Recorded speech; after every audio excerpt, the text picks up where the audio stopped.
గురువుకి ఎప్పుడు మనం నమస్కారం చెప్పాలి. మళ్ళీ చెప్పండి, గురు బ్రహ్మ. వచ్చుగా మీకు? చెప్పండి, గట్టిగా చెప్పండి.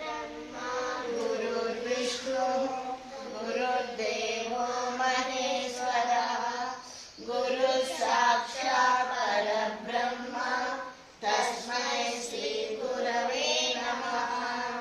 కరాగ్రే వసతే లక్ష్మి కరమధ్యే సరస్వతి करमूले स्थिता गौरी प्रभाते करदर्शनम्. समुद्रवसते देवी पर्वतस्तनमण्डले विष्णुपत्नी नमस्तुभ्यं पादस्पर्शन